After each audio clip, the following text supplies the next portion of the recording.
By the third night of the Whitehorn blizzard, Red Wash Basin had vanished. Wind tore across the flats at more than 60 miles an hour. The cold had fallen to 29 below. Snow buried fence posts and erased the line between earth and sky. At Coldwater Reach, one section of the willow windbreak snapped loose. Harlan Vexley tied a rope around his waist and placed the other end in Mara Bellwether's hands. If the wall failed, wind would strike the offset barn entrance and pack the doorway shut. Inside, Eli counted marker posts through the whiteout. Nell cried behind the canvas curtain, a milk cow strained in early labor. Noah Pike, the hand who had mocked Harlan's work, lay exhausted beside the stove. The rope jerked once, then nothing.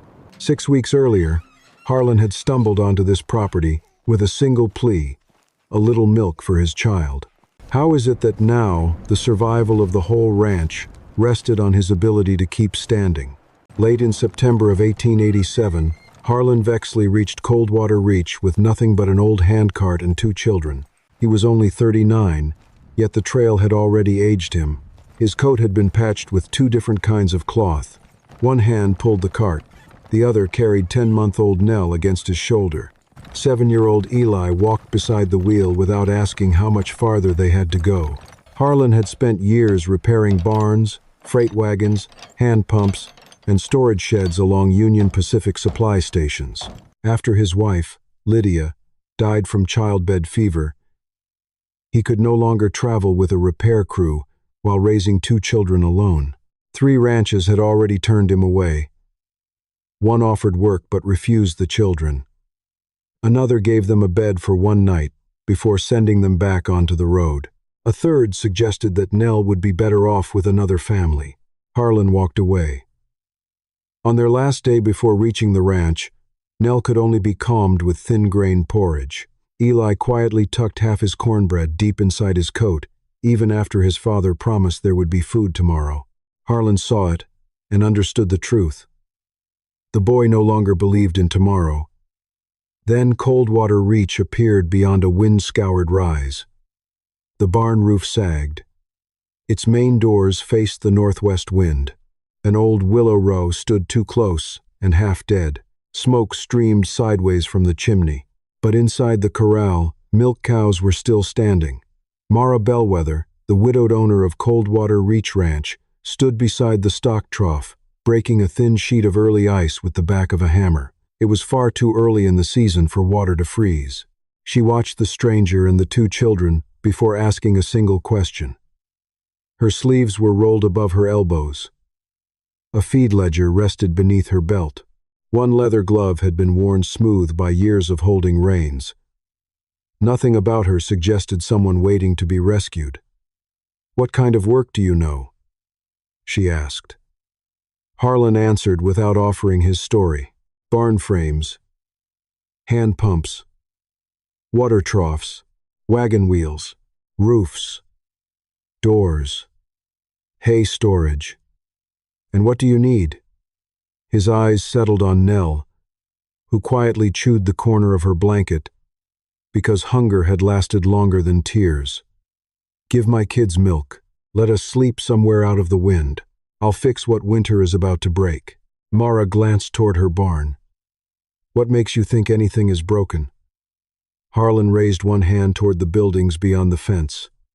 "Your barn doors face the northwest wind. Your hay is pulling moisture from the ground. That water line will freeze before the first real cold front." Silence settled between them. Confidence was easy to find on the frontier. Proof was not. Mara looked at Eli. Then she looked at Nell, still resting against Harlan's shoulder. She stepped forward without answering his claims.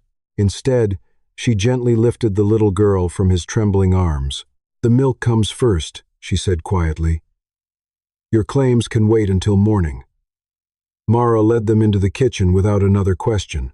She warmed fresh cow's milk with a little water, tested it against the inside of her wrist, then nodded toward Harlan. "Slowly," she said. "Her stomach has been empty too long."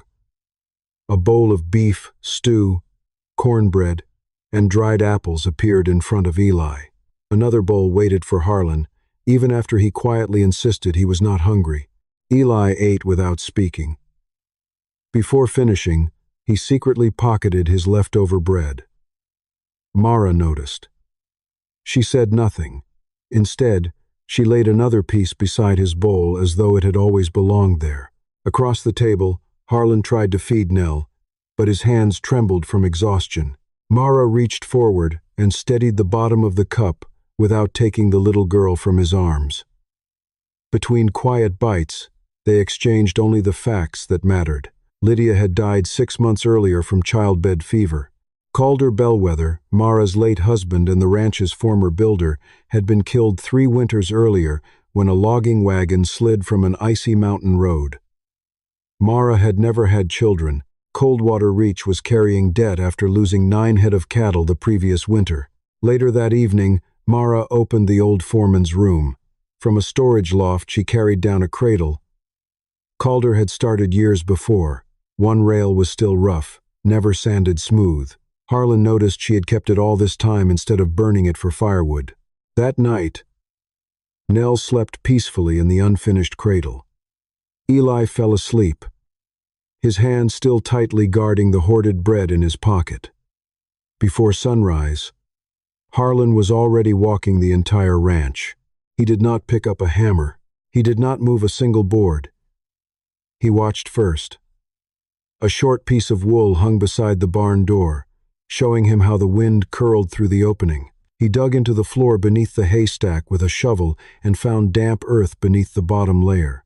He poured water into one section of the trough and watched how slowly it drained away. Inside the house, a thin line of frost clung to the shrinking chinking between the logs. Outside, old ridges of hardened snow still rested against the fence where the previous winter had piled them. Mara followed without announcing herself. When Harlan finally spoke, he pointed instead of waving his hands. The barn isn't losing heat because it needs thicker walls. It's losing heat because the wind walks straight through the doors. He knelt beside the hay. This stack is spoiling from the bottom up. Then he pointed toward the pump. The water line is too shallow. It has nowhere to drain after use. His hand rested against the wall of the house. The chinking has pulled away from the logs. Finally, he looked toward the dying row of willow. Those trees are too close. Last winter the snow drifted exactly where you needed an open doorway. Mara folded her arms. Calder planted those willows. Harlan shook his head. He wasn't wrong. She looked at him, surprised. They work against spring winds, he continued. Winter storms come from a different direction. The trees stayed the same. The weather didn't. Some of the tension left her face. Harlan looked across the ranch one more time. 6 weeks, he said. Water first, hay second, then the windbreak, the offset entrance. Fresh. Chinking, marker posts before the first storm. Mara studied him for a long moment before pointing toward the tool shed. You get 1 week, she said. Then I'll decide whether you see problems or invent them.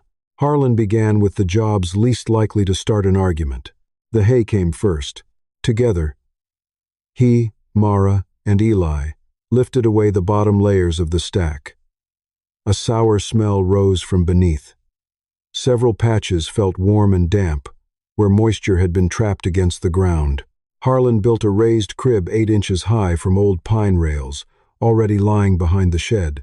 Instead of stacking the hay into one large mound again, he divided it into smaller sections and left narrow air channels between them. Eli's job was simple. 8 inches, Harlan said. The boy measured each gap with a short piece of wood and counted every space out loud. It was the most words he had spoken since arriving at the ranch. Next came the water line. Harlan opened a test trench and found the pipe buried only a little deeper than 2 feet. It should be 4 feet, 8 inches here, he said, and it needs enough fall to empty itself after every use. Mara studied the trench. We don't have time to dig the whole line. Then we don't, Harlan answered. We protect the stretch between the well and the milk cows first. There was no argument. only a shorter plan. Late that afternoon, Ruth Fenley, an elderly neighboring ranch widow who quietly watched over families across the basin, stopped by with fresh goat's milk and quiet news. Silas Greeley has been asking about Mara's new man. Nobody answered. As Ruth set 2 loaves of bread on the table, she noticed the bread Eli had saved peeking out of his pocket. She looked toward Mara. "Should I leave 1 loaf?" Mara shook her head. "Leave 2. That evening, Harlan handed Mara a short list. Every item that could be reused had been marked first. Everything that truly needed buying came last. By the 3rd day, stakes marked the outline of Harlan's new windbreak across the open ground. It would stand 34 feet northwest of the barn, not in front of it, not against it. Far enough to weaken the wind before it reached the buildings. The frame would form an L shape. At its tallest point, it would rise 7 feet, 4 inches. Lodgepole pine would carry the weight. Willow branches would be woven between the posts, but never tightly enough to stop every gust. Sod and brush would anchor the base. The shorter arm would shield the path between the house and the barn. Harlan and Eli were driving another post when a horse stopped beside the fence. Silas Greeley, the largest ranch owner in Red Wash Basin and Mara's longtime rival, climbed down without greeting anyone. Years earlier, after Calder Bellwether died, Silas had offered to buy Coldwater Reach for a price Mara had refused. Ever since then, he had spoken about the ranch as though its failure were only a matter of time. He looked over the growing frame and smiled. "So this is Vexley's willow wall." His boot nudged one of the posts. "All it'll do is catch snow and bury your barn." Harlan rested both hands on the post driver. "If I build it too close..." "You're right." Silas frowned. "If. The distance matters more than the wall." Silas turned toward Mara. "Since when did a drifter become your engineer?" Mara never looked away from the survey stakes. "He is not a drifter," she said calmly. "He is my foreman until the work proves otherwise." The words surprised everyone. Even Harlan. Silas let out a quiet laugh. "You'll still need my freight road once winter closes in. If you have business to discuss," Mara replied, "put it in writing." Silas climbed back into the saddle. As he gathered the reins, he looked once more at the unfinished wall. "Winter will decide which one of us is wasting time." He rode away without another word. Eli watched until the horse disappeared over the rise. Then he looked up at his father. "What if he's right?" Harlan picked up the next willow pole. "Then we'll change it before the snow does." The first hard squall arrived sooner than anyone expected. Harlan tied narrow strips of cloth to the willow posts before the wind reached the ranch. He wanted to see how the air actually moved instead of guessing. The answer came within minutes. The center of the windbreak was too tight. The wind climbed over it, rolled downward, and slammed into the ground behind the wall. Thin snow and dry grass began drifting toward the barn entrance. One woven willow panel snapped loose. An old milk cow balked at the temporary passage and nearly tore a hinge from the gate. Far across the basin, 2 of Silas Greeley's hands stopped their wagon long enough to watch. Harlan never defended the mistake. He cut away nearly 1/5 of the willow from the middle section. Mara studied the moving cloth strips for a moment. "Try weaving the next pieces on a diagonal," she said. "Let the wind spread, instead of fighting one flat wall." They worked until sunset. When the next gust came, it passed through the willow, slowed, and lost its force before reaching the barn. Harlan nodded toward the fluttering cloth. A windbreak that stops everything becomes another cliff. The wind only needs to lose its strength. The offset entrance revealed another flaw. The turn was too sharp, and the old cow refused the dark corner. Mara measured the passage with her eyes. "We widen it." They moved the gate, opened the angle, and hung a lantern where the shadows had frightened the cattle. As darkness settled over Coldwater Reach, Mara handed Harlan the willow cutters. "Your wall," she said. She looked at the cloth still dancing in the evening wind. My wind. Then she smiled. Just enough to be noticed. We fixed both. A week later, Edwin March, the county livestock inspector, rode into Coldwater Reach after hearing that Mara was rebuilding her barn before winter. He never laughed. Instead, he asked difficult questions. A tighter barn can trap moisture. Deep bedding can build ammonia. A hay crib can heat from the inside if the air doesn't move. A homemade water line can pull dirt back into the trough. That canvas curtain is safe only if it stays clear of the stove. Harlan listened without interrupting. Together they checked the ridge vent, tested the bedding by hand, measured the warmth inside the haystack, inspected the distance between the canvas and the stovepipe, and examined the drain valve beneath the water line. Before leaving, March made one request. Keep records for 3 weeks. Morning and evening temperatures. Firewood used. Hay fed. Barn moisture. Every time you break ice. Mara hung a ledger beside the kitchen door. March pointed toward the pipe where it passed through the wall. That section could become a cold bridge. I'll box it with dry wool and wood, Harlan replied. March nodded once. I don't believe your system will work. Harlan answered without offense. You should not. He looked toward the unfinished ranch. Not until it does. Mara handed a pencil to Eli. Write today's numbers, she said. The boy carefully marked the first line in the ledger. From that morning on, facts would speak before opinions ever could. But before the numbers could prove anything, the cold spoke first with a practical test. The first batch of chinking failed. Harlan had mixed too much clay into the mortar. After 2 cold nights, the fresh seams shrank away from the logs. Fine cracks appeared. A strip of wool held against the wall still fluttered in the draft. Without complaint, Harlan reached for his scraper. We start over. Mara stopped him. My father used to seal sheep sheds, she said. Calder learned from him. Less clay, more animal hair, more rye straw. Scratch the first layer before finishing the second.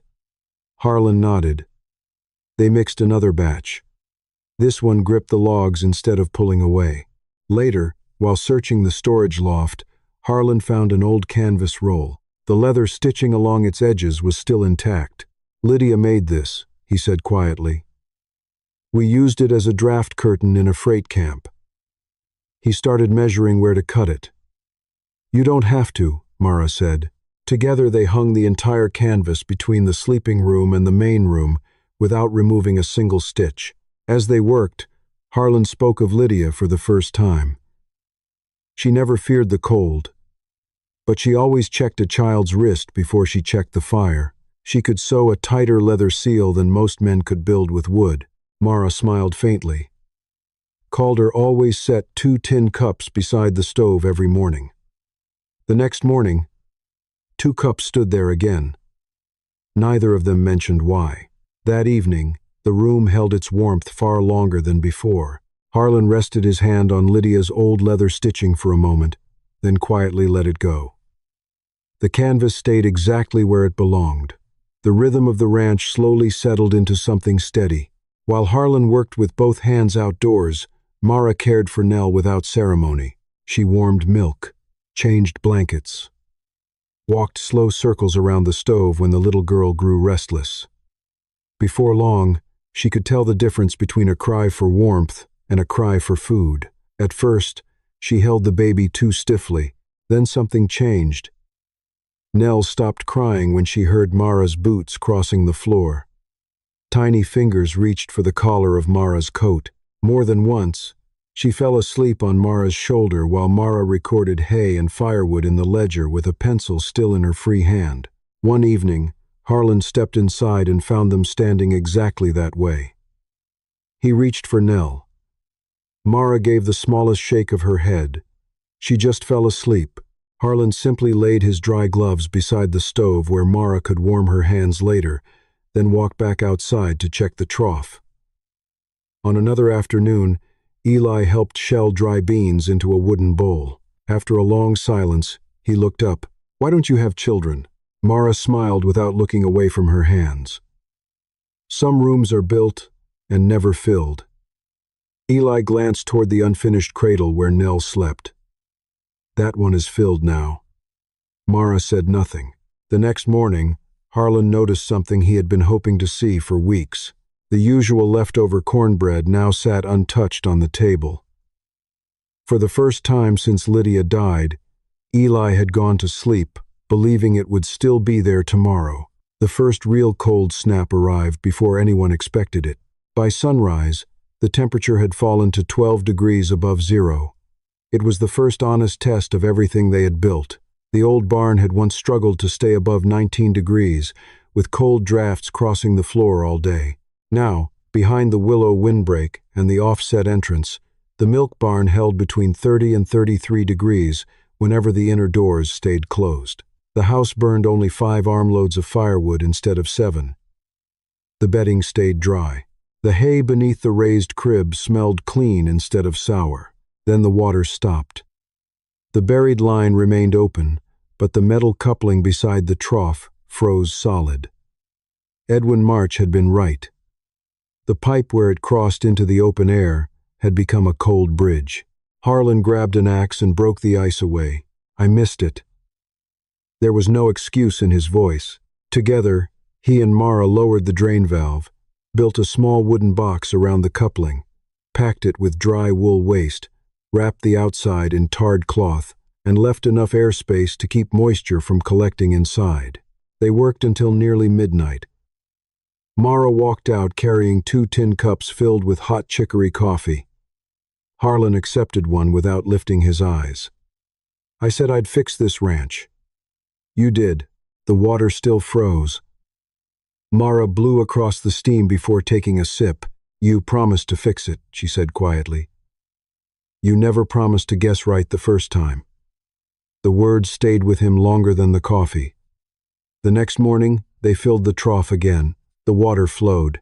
When the cattle finished drinking, the line emptied itself exactly as planned. For the first time, Harlan understood something that had nothing to do with pipes or winter.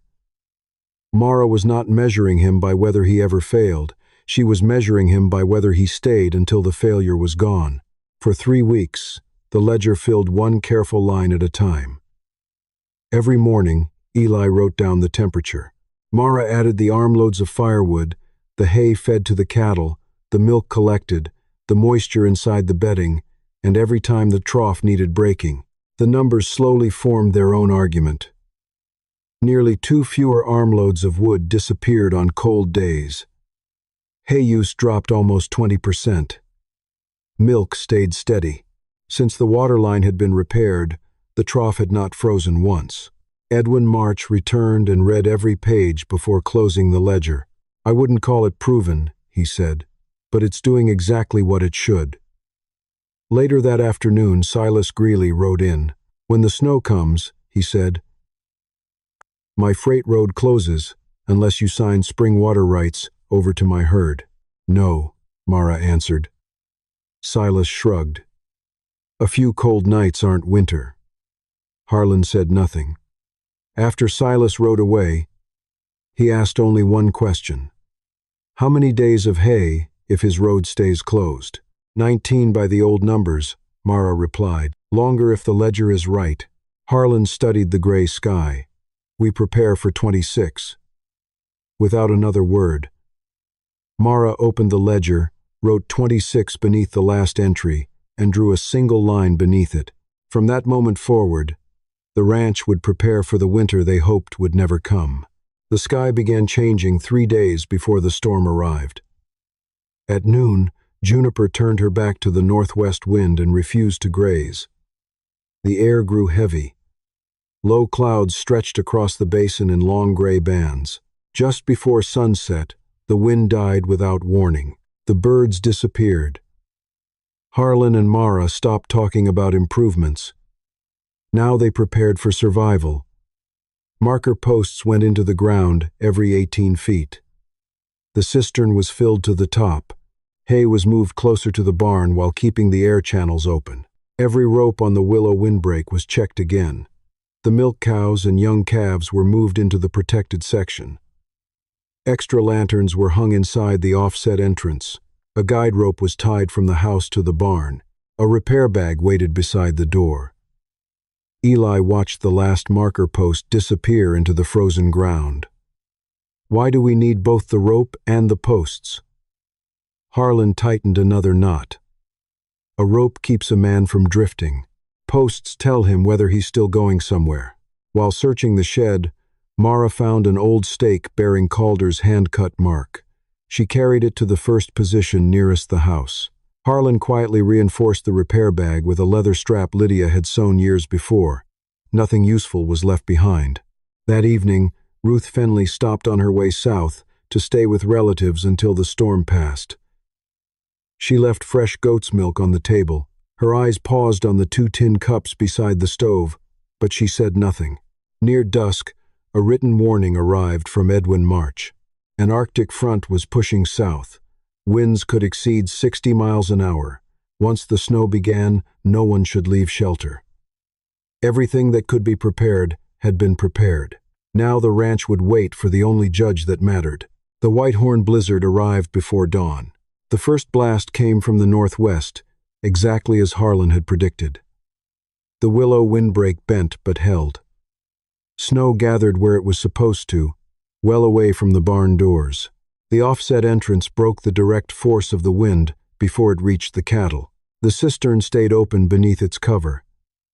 The trough filled, then drained itself before the pipe could freeze.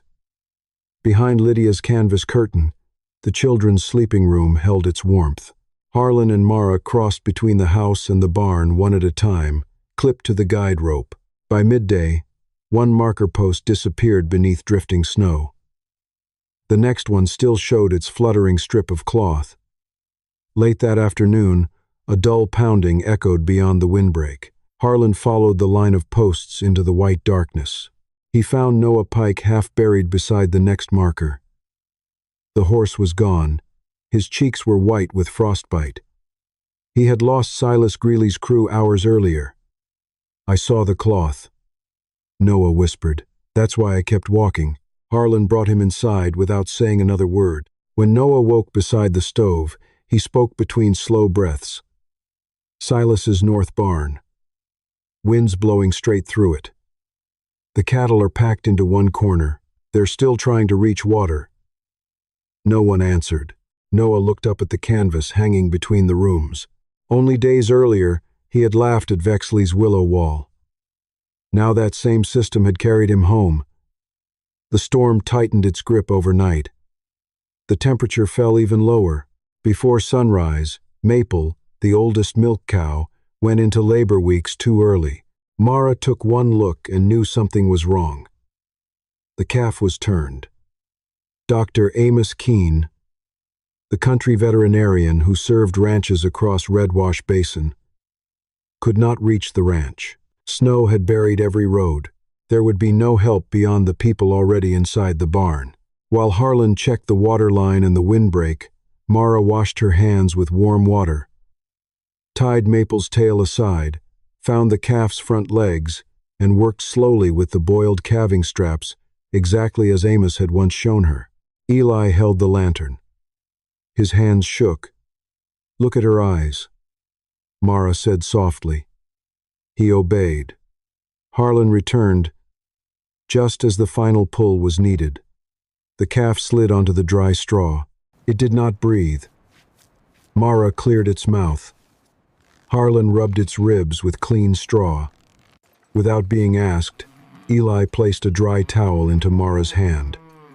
For one long moment, nothing happened. Then the calf drew its first breath. Everyone stopped moving. From the house, Nell began to cry. Still weak from the day before, Noah pulled the unfinished cradle closer to the stove and quietly warmed another bottle of milk. No one stood outside the work anymore. The dry bedding kept the newborn off the frozen floor.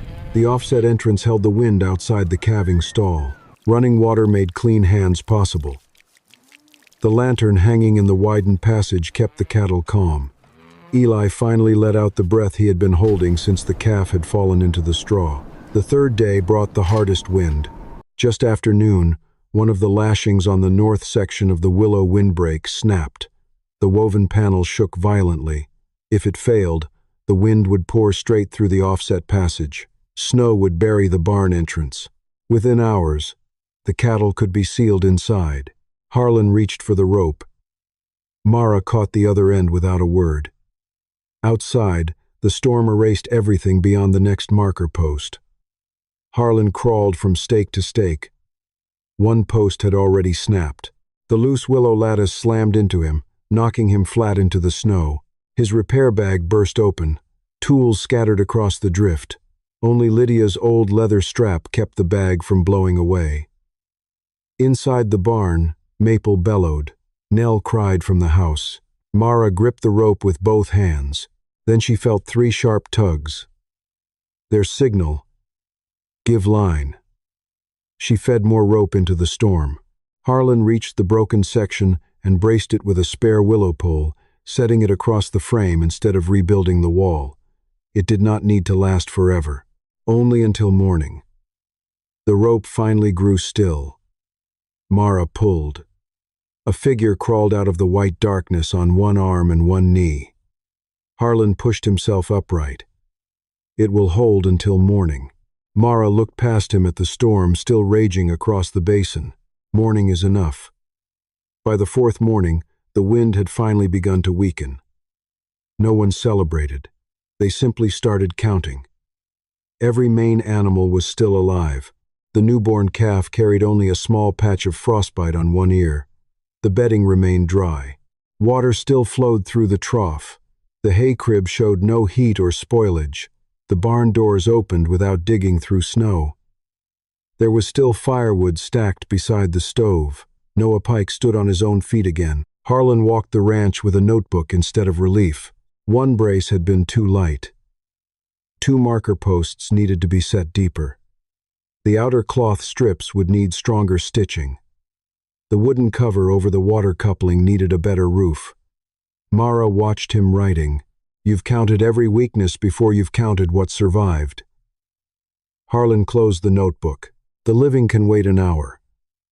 He looked across the battered windbreak.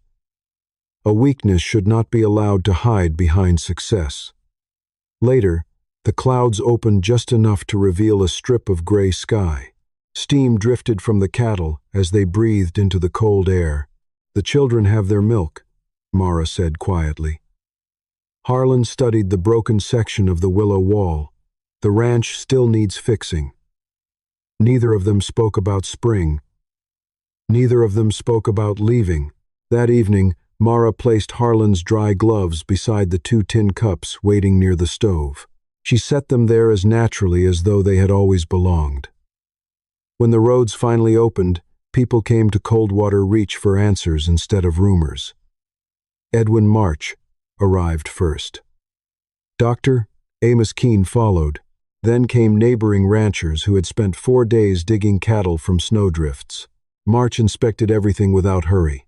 He checked the barn temperature, felt the bedding with his bare hand, examined the water system, counted the surviving cattle, measured the remaining hay, and read every page of the ledger from the first 3 weeks before the storm to the last entry written during it.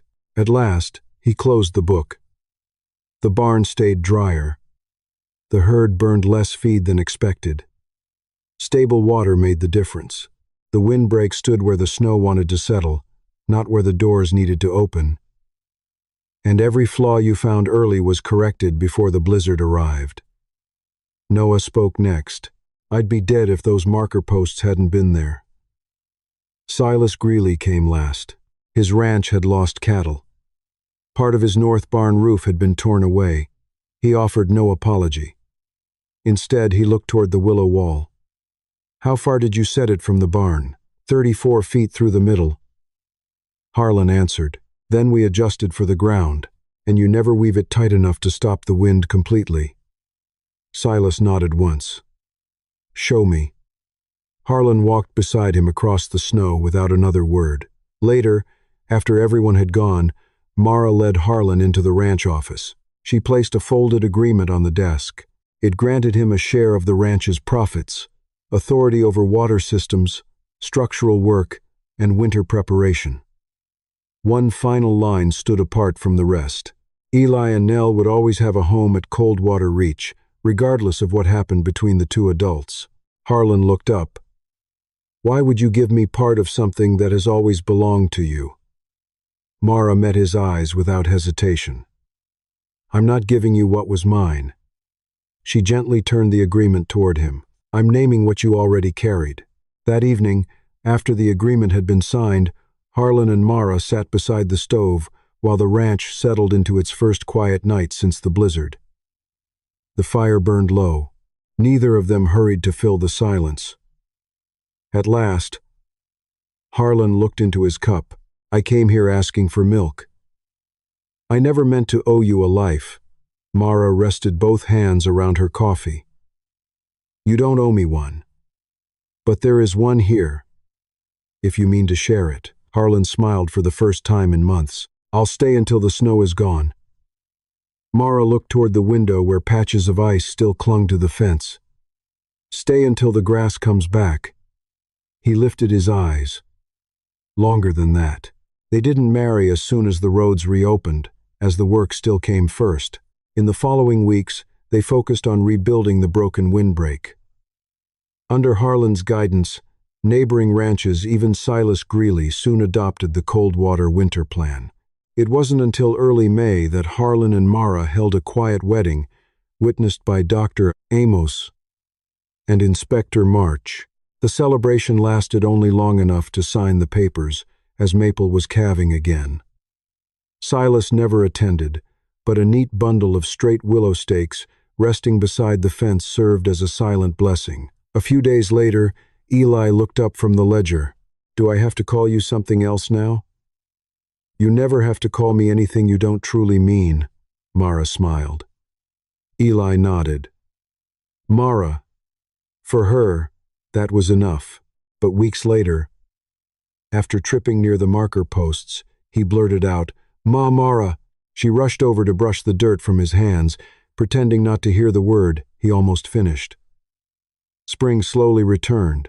Beside the barn post where Eli had just carved a new snow line, little Nell took careful, unsteady steps toward Mara. "Ma," the tiny voice drifted across the yard. Mara didn't rush forward. She simply knelt, patiently waiting for the girl to finish the last few steps on her own. Harlan traced his eyes over the repaired windbreak, the open barn doors, and the grazing cattle. "And it still needs fixing." "That's a good thing," Mara replied, handing him the second tin cup. "You said you'd stay as long as there was work." Coldwater Reach didn't survive because winter showed mercy. Winter showed none. It survived because every weakness was fixed before the storm could exploit it. Harlan and Mara never rescued each other. They simply stopped mistaking loneliness for strength. And out here on the frontier, that lesson would endure far longer than any winter.